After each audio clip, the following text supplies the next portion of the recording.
बिस्मिल्लाहिर्रहमानिर्रहीम। Introduction to ecology और फिर उसके बाद इकोसिस्टम और उसका तारफ। आप सब लोग एफएससी में बेसिक जो चीज़ें पढ़ चुके हैं हमें उसमें रवीन और रवीन के बाद उसी को हम कुछ लेके आगे चलेंगे डिटेल्स की तरफ।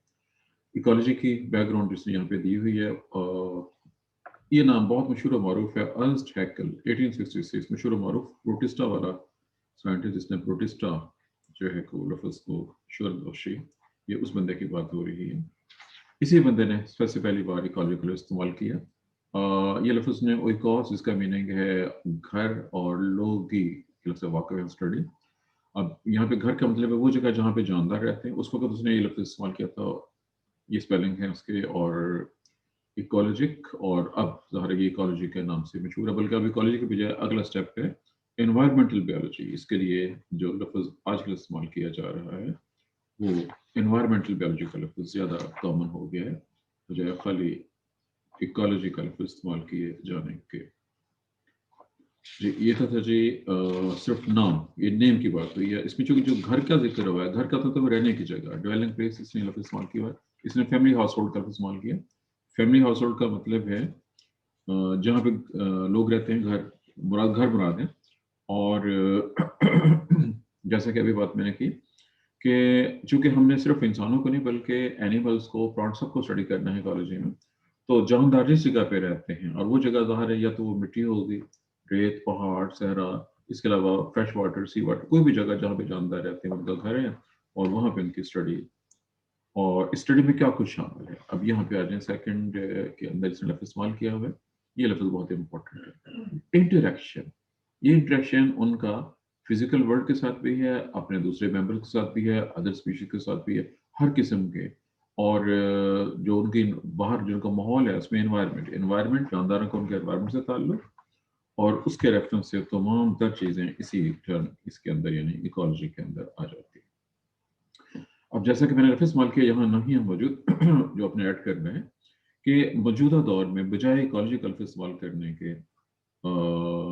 एनवायरमेंटल बायोलॉजी का लफ्ज़ भी इस्तेमाल किया जा रहा है, और भी टर्म्स कुछ लोगों ने जो है उसके लिए इस्तेमाल की गई हैं, लेकिन पर जो सबसे कदीम टर्म है वो यही वाली है।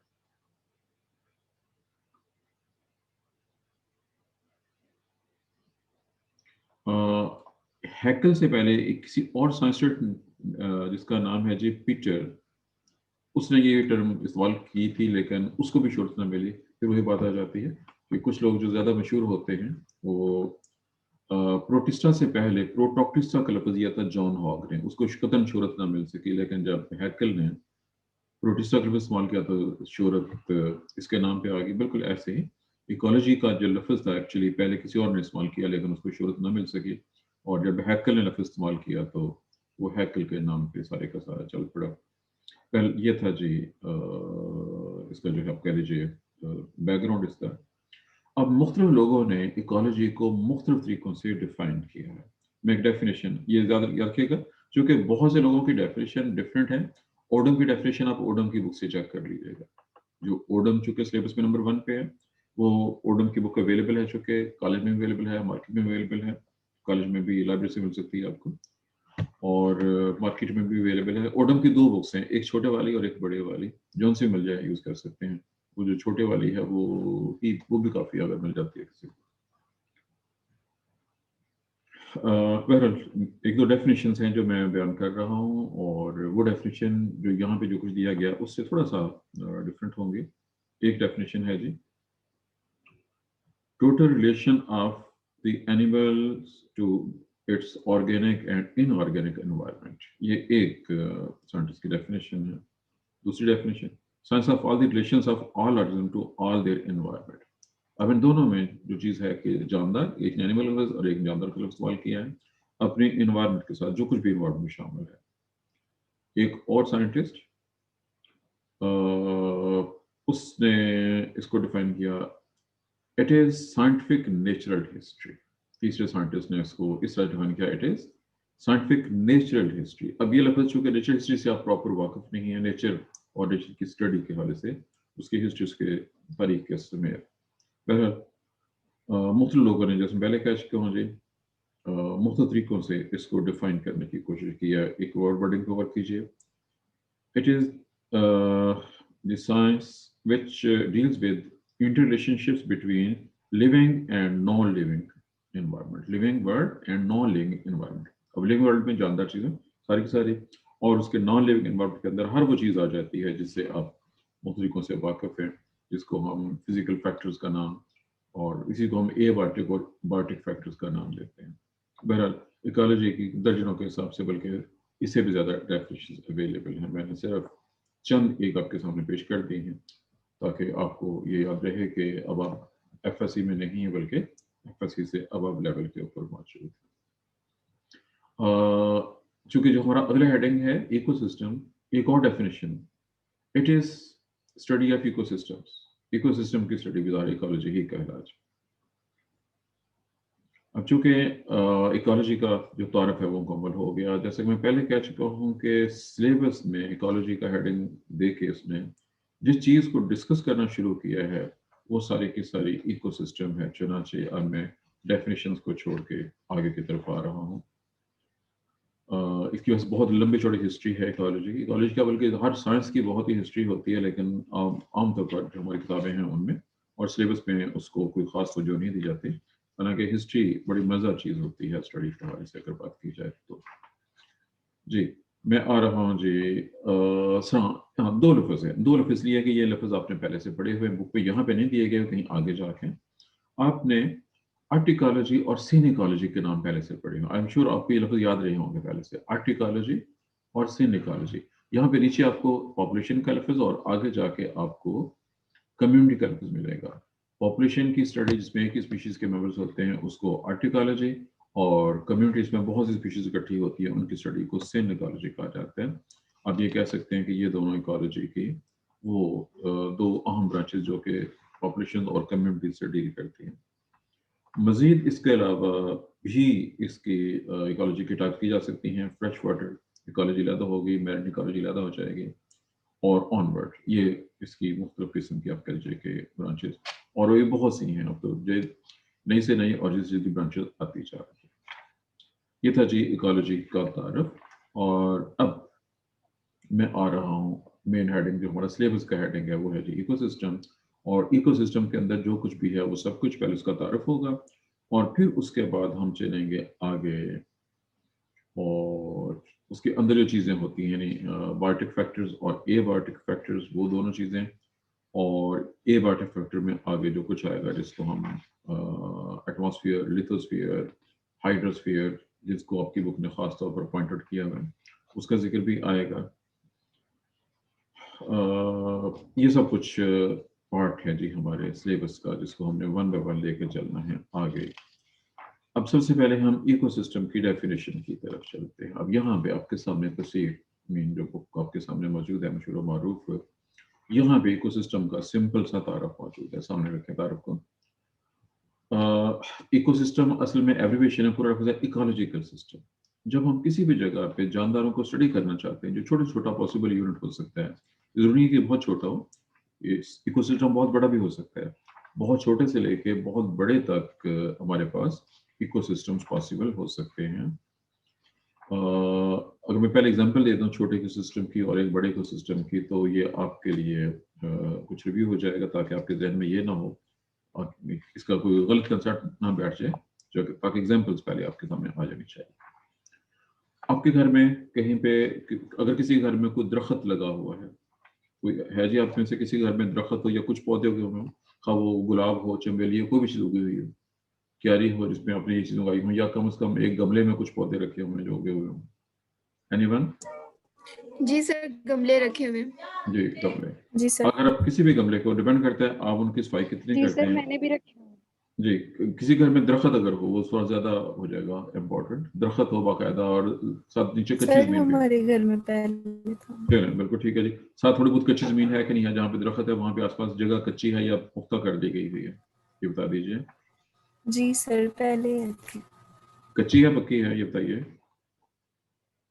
सर अब पक्की है। अब पक्की है, कच्ची नहीं रही है। चलें, कोई एक दो स्टूडेंट ऐसे हो सकते हैं जिनका गांव से ताल्लुक है, और गांव में आमतौर पर जहाँ पे दरख्त होते हैं उनके नीचे आमतौर पे कच्ची ही ज़मीन होती है, वहाँ पे ज़रा चीज़ों को पुख्ता करने का रवाज कम है। जी कोई ऐसी, चूंकि मैं असल में आपको नेचुरल एनवायरनमेंट लेके जाना चाह रहा हूँ जहाँ पे आपने जब ज़मीन पक्की कर दिया तो वहाँ पे वो स्टडी प्रॉपर नहीं होगी। चलिए बहर अगर नहीं है जी किसी के पास, तो फिर जस्ट एक चीज़ पे गौर कीजिए, और वो ये चीज़ है कि जहाँ पे भी दरख्त हो नेचुरल कंडीशन में, या एक झाड़ी टाइप चीज़ जैसे गुलाब है और चमेली है, या जस्ट एक बड़े वाले गमले में कुछ पौधे लगे हों, पौधों के पत्ते जब टूटते हैं गिर जाते हैं वही मिट्टी के ऊपर, गलना छोड़ा शुरू हो जाते हैं।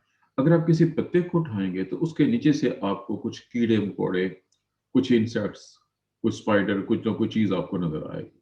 अब गमले में उनके होने के चांस बहुत कम है।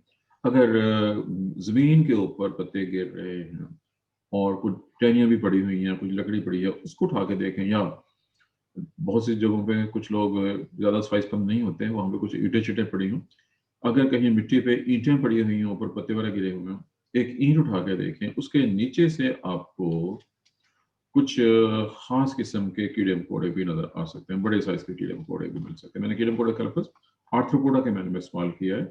क्या पिल बग्स के नाम से वाकिफ हैं पहले से? ये लफ्ज़ मौजूद था आपकी सेकंड ईयर की बुक में बायोलॉजी में। Do you know something about pill bugs? जी, किसी को पिल बग्स के बारे में कोई इन्फॉर्मेशन है कि नहीं है?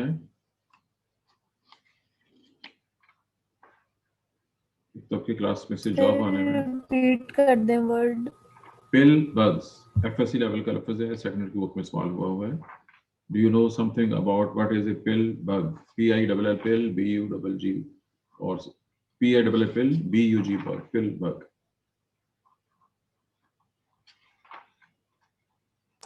सर ये क्रस्टेशियंस होते हैं। चलें ठीक है जी, आपने कुछ और चीज़ का इजाफा कर दिया बच्चों के लिहाज से। एनीहाउ, जो चीज़ मैं असल में कहना चाह रहा था कि आम लोग जब किसी जगह पे जहाँ पे भी उनके सामने मौजूद हो कोई भी ऐसी इन्वायरमेंट जहाँ पे दरख्त हैं, पौधे वगैरह हैं, तो वहाँ पे अगर आप गिरे हुए पत्तों या लकड़ियों को उठाओ, उसके नीचे से मुख्तलिफ किस्म के कीड़े मकोड़े आपको नजर आएंगे। अगर एक ईंट है, उसके नीचे से आपने ईंट को उठाया, उसके नीचे जो जगह थी, ईंट के नीचे एक थोड़ी खाली जगह होती है, ईंट के अंदर छोटा सा एक गैप, डिप्रेशन होता है। अब उस जगह में भी अगर कुछ जानवर रह रहे हैं तो वो उनका इकोसिस्टम है। इतनी सी जो ईंट के नीचे जगह है वो उनका इकोसिस्टम है। सेकंड एग्जांपल, आप में से कुछ लोगों ने डेफिनेटली एफएससी में फ्रॉग की डायसेक्शन देखी होगी। अगर आप फ्रॉग को डायसेक्ट करने के बाद, उसके पेट को काटने के बाद उसके स्टोमक या इंटेस्टाइन को ओपन करें, काटें, उसके अंदर भी कुछ कीड़े मकोड़े मौजूद होते हैं। आपको याद होगा मैंने जब पढ़ाया था फाइलम नेमाटोड का जिक्र किया था कि नेमाटोड्स हर डिफरेंट एनिमल के अंदर डिफरेंट नेमाटोड्स मौजूद होते हैं। उनके लिए वो जो स्टोमक या इंटेस्टाइन है वो उनका इन्वायरमेंट, उनकी इकोसिस्टम, उनके लिए इकोसिस्टम है। और आप अगर हरमनार जाएं, हरमनार चूंकि उसके बाद बाउंड्री वाल मौजूद है, वो भी इकोसिस्टम, उसको कम से कम जो दरख्त है वो महफूज है बहुत अरसे से, जैसे वो लगे हुए थे वैसे के वैसे ही हैं वहाँ पे। कुछ चीज़ों का इजाफा किया गया सिर्फ, वो नेचुरल इकोसिस्टम की एग्जांपल कह सकते हैं आप। उसके बाद आप अगर आप पाकिस्तान के पहाड़ी इलाके में जाएं तो वहाँ पे फॉरेस्ट है, वो भी नेचुरल इकोसिस्टम है। और इवन जो पूरे का पूरा समंदर है वो भी बताते खुद पूरे का पूरा भी एक इकोसिस्टम है, उसके कुछ पोर्शनों का वो भी इकोसिस्टम है। बहुत छोटे से लेके बहुत बड़ा, पूरी दुनिया जिसमें पहाड़, जमीन, दरिया और समुद्र भी शामिल है, सब मिलके भी इकोसिस्टम है। ये सब कुछ अब आगे डिटेल के साथ आएगा। अच्छा, अब आगे आ जाइए, जो चूंकि मैंने इकोसिस्टम की एग्जांपल्स बहुत सारी दे दी हैं, अब इसमें चेक कीजिएगा कि इको इन्वायरमेंट को शो कर रहा है, और सिस्टम का मतलब है हर वो चीज़ जो उस पर मौजूद है। चीज़ें दो तरह की हैं, बायोटिक और एबायोटिक, क्योंकि आप इन दो से वाकिफ हैं। बायोटिक कंपोनेंट के अंदर यहाँ पे लफ्ज़ मौजूद हैं एनिमल, प्लांट, फंगस, माइक्रोऑर्गेनिज्म्स एटसेट्रा। और एबायोटिक में एटमॉस्फेयर के अंदर बहुत सी चीज़ें आती हैं, क्लाइमेट, सॉइल, वाटर, बहुत सी और चीज़ें आएंगी बायोटिक, एबायोटिक, जब हम आगे डिटेल की तरफ जाएंगे। तो यहाँ पे अभी सिर्फ तारुफ हो सकता है जी, आज जो फ्राइडे है, टाइम खत्म होने में सिर्फ 1-1.5 मिनट बाकी है। सिर्फ दो चीज़ों का तारुफ हो सकता है अभी, पॉपुलेशन और कम्युनिटी। जी आगे आएंगे।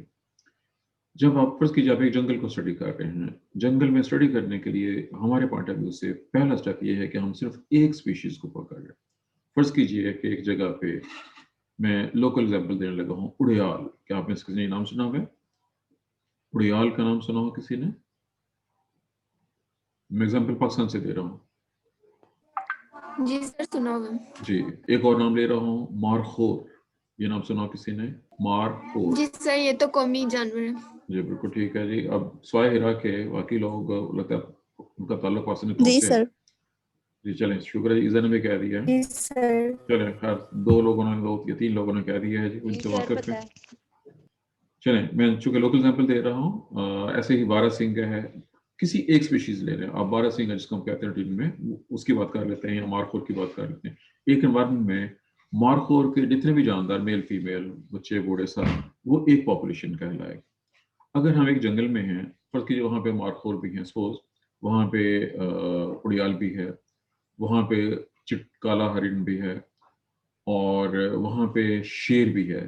ज़ाहिर है कि जंगल अफ्रीका में होगा, अब यहाँ नहीं हो सकेगा। और वहाँ पे चीते भी हैं, वहाँ पे हाथी भी है। अब मैंने जो एग्जांपल दी है, मैंने सारी एग्जांपल एनिमल कम्युनिटीज़ की दी है। अगर पौधे पे आ जाएँ, वहाँ पे कीकर के दरख्त हो सकते हैं, वहाँ पे टाली के दरख्त हो सकते हैं, वहाँ पे शीशम के, वहाँ पे बकाइन हो सकती है, नीम हो सकती है, मैंने लोकल जामुन के दरख्त हो सकते हैं पौधे। मैंने चंद मशहूर पौधों का नाम लिया।